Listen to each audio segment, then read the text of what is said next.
This is Michiana's breaking news and weather station. MNC. On News Talk 95.3, 101.9 FM, and 1340 AM, your MNC Nation station. Good morning. It's Thursday, June the 20th, 2024. I'm John Zimney, the MNC News Center. And the news continues now with our top local stories on Michiana's Morning News. A Bremen man is back in custody after he missed a court date connected to charges from a March incident. 44-year-old Scott Yeager is accused of firing a gun at a middle school wrestling tournament at Rochester High School. The event involved 11 teams. Thankfully, nobody was hurt. After the incident, police say they found 2 loaded guns, illegal drugs, and a knife in Yeager's backpack. No word yet about what led to a shooting at Pin Oak Manor Apartments in Mishawaka. Police were called around 8:45 Tuesday night where they found one person hurt. That victim was taken to the hospital. No word about the extent of their injuries. Anybody with information has to contact Mishawaka Police or Michiana Crime Stoppers. And Richard Allen's defense team is once again trying to get the judge overseeing the Delphi murders case to recuse herself. Allen's defense filed a motion on Tuesday informing the court they intend to call Judge Fran Gull as a witness once the trial begins in October. They say she has knowledge of fabricated facts submitted by the Carroll County Sheriff's Department, whom they accuse of acting in bad faith.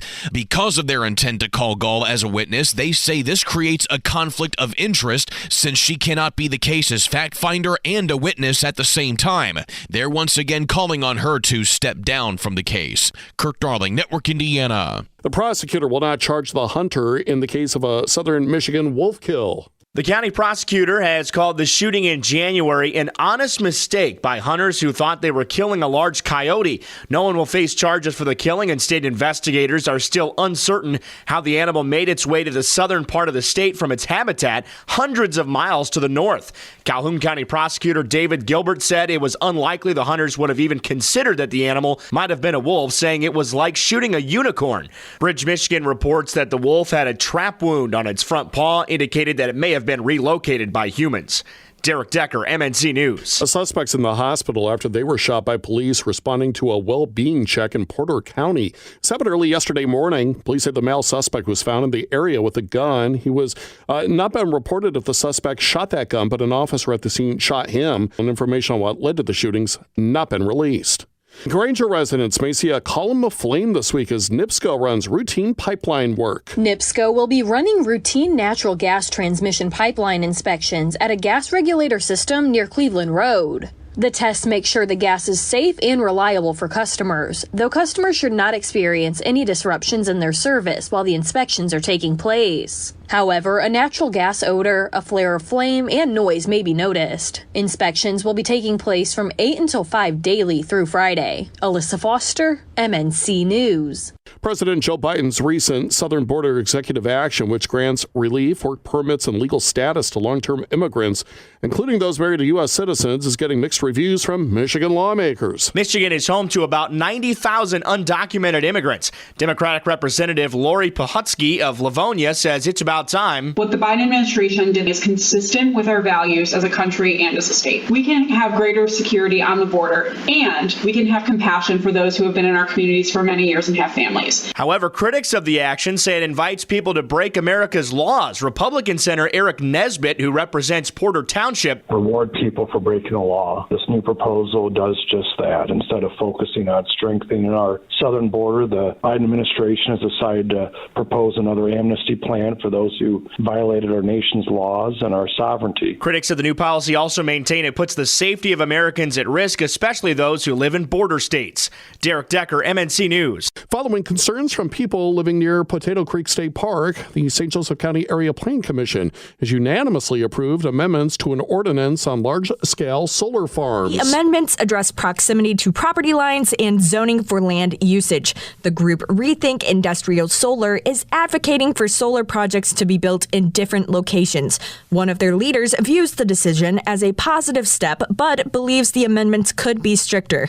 WSBT reports that the next opportunity for public input will be during the St. Joseph County Council meeting on July 9th, and that Councilwoman Amy Drake announced her intention to propose a moratorium at that meeting. Morgan Hopkins, MNC News. Meantime, the LaPorte County Board of Zoning Appeals has approved a solar farm on 3,300 acres of farmland. The board voted to grant RWE Clean Energy LLC a special exception to build the $500 million project, which will generate power for 68,000 homes each year. Construction is set to start early next year and will take 12 to 18 months to finish. The facility will span Kankakee, Wills, and Pleasant Townships.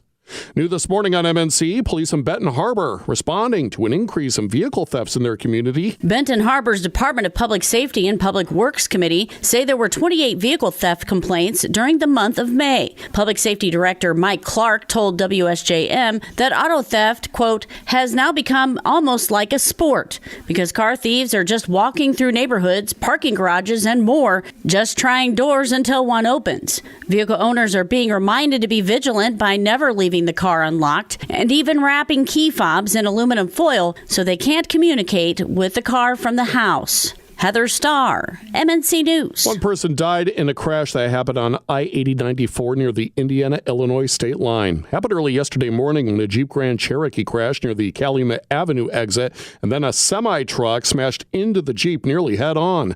The driver died at the scene.